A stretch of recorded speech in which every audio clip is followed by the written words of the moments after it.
ڈیرہ مراد جمالی میں municipal committee کی جانب سے سالانہ بجٹ پیش کیے جانے سے قبل شہریوں نے سابقہ بجٹس کے استعمال اور احتساب کے مطالبے پر میونسپل کمیٹی آفس کے سامنے احتجاجی کیمپ قائم کر کے مظاہرہ کیا۔ مظاہرین کا کہنا تھا کہ پچھلے اتوار میں میونسپل کمیٹی کے 2 سالانہ بجٹ گزر چکے ہیں، تاہم اس کے باوجود شہر آج بھی بنیادی سہولیات سے محروم ہے۔ احتجاج میں شریک شہریوں نے الزام عائد کیا کہ بجٹ کی مد میں کروڑوں روپے مختص ہونے کے باوجود گلیوں، سڑکوں، نکاسی آب، صفائی اور پینے کے صاف پانی جیسے بنیادی مسائل یوں کے توں موجود ہے۔ مزید اس حوالے سے شہریوں نے وش نیوز سے بات چیت کرتے ہوئے کہا، آج کی جو ڈیرہ مراد کی عوام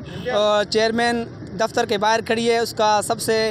بڑا مقصد یہی ہے کہ چیئرمین صاحب کو جو فنڈ ملا پہلے 2 سال وہ اس نے ہڑپ کر لیا، 1 روپے کا بھی اس نے کام نہیں کیا، اور گورنمنٹ سے اسے جو پیسے ملے فی کونسلر کو 19 لاکھ روپے، لیکن ہم ساری وارڈوں کے عوام کھڑے ہیں، ہمارے محلے میں کچھ بھی کام نہیں ہوا۔ ہمارا یہ آج کا احتجاج کرنے کا مقصد یہی ہے کہ 2 سال کا احتساب دیں، جو ان لوگوں نے مال ہڑپ کیا ان کا حساب دیں۔ سب سے پہلے جو ہمارے بنیادی حقوق ہیں وہ حل کیے جائیں۔ لائٹ تو تب آپ لگائیں جب ہمارے پاس ایک رستہ ہو،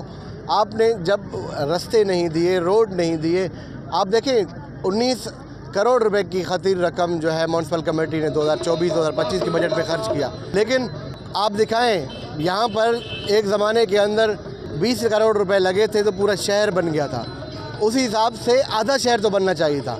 اس کے علاوہ بتائیں خواتین کی ڈیولپمنٹ کے لیے انہوں نے کیا کام کیا۔ مظاہرین نے اعلیٰ حکام سے مطالبہ کیا کہ میونسپل کمیٹی ڈیرہ مراد جمالی کے گزشتہ بجٹس کی مکمل تحقیقات کرائی جائے، ذمہ داران کا تعین کر کے ان کے خلاف کارروائی عمل میں لائی جائے اور آئندہ بجٹ کو شفاف، عوامی ضروریات اور عملی ترقی سے مشروط کیا جائے۔ کیمرہ مین معشوق رند کے ساتھ ریاض بلوچ، وش نیوز، نصیر آباد۔